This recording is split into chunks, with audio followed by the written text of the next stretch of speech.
also an expert who was present today at the conference of the European Federalist Party, Stefano Bartolini. Nice to meet you. You're Italian and you came as an expert because you wrote a book with a very interesting topic. It's a book on happiness. I'm a scholar of happiness studies. I'm an economist in reality. And in economics, happiness has become a very important topic, lively debated. In reality, it has become very important in all social sciences. And the reason for this is that we found several ways to measure people's happiness or well-being, whatever you want to call it. Reliable measures, and these measures tell very interesting story. In particular, the fact that in most Western countries, the rich part of the world, happiness, people is unhappy, deeply unhappy.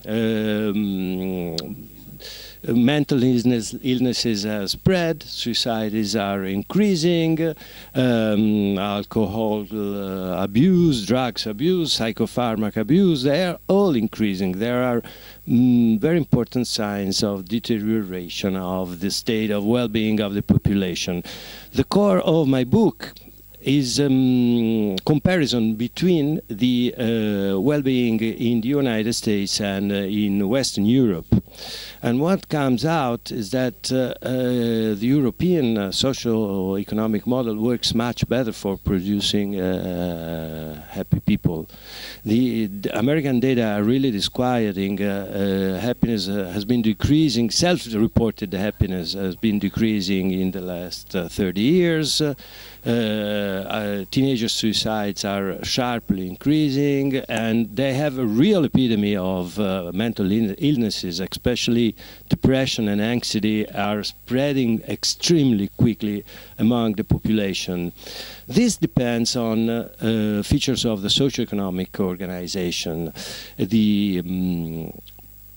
In particular, the difference between Europe and US depends on difference in socio-economic organization. In Europe, the situation is not a triumph, but it's better compared to the United States. Happiness slightly grew in the last decades, and it slightly grew also the main determinant of people's happiness, which is called social capital in the literature, which is a measure of people connections, networks, the quality of their relationship, the extent of shared values, the civicness of their behavior.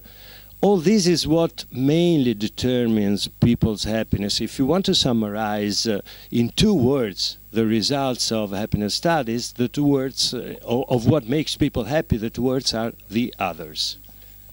And that's what you came to explain to the Congress men here today. Came to explain that we have, as Europeans, we have a socio-economic model which works better than the American one, and we should stop aping the Americans. We are getting colonized from the socio-economic point of view and also from the cultural point of view.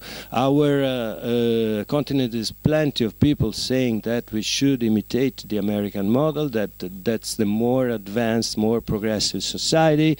The society that we should imitate, and in fact all the recipes coming from Europe for dealing with the economic crisis are typical neoliberal recipes, practically copied from the reforms that Ronald Reagan initiated in the US 30 years ago. Budget cuts, public budget cuts, privatizations, monetary policy. We are copying the United States, but what happened in the United States when this kind of reforms were initiated? Because they initiated this much before than us, more than 30 years ago.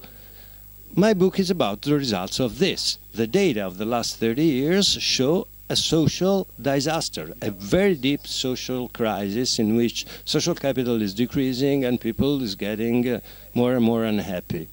And so the book is published in English and in French. The title in English? The title in English is Manifesto for Happiness, Shifting Society from Money to Well-Being.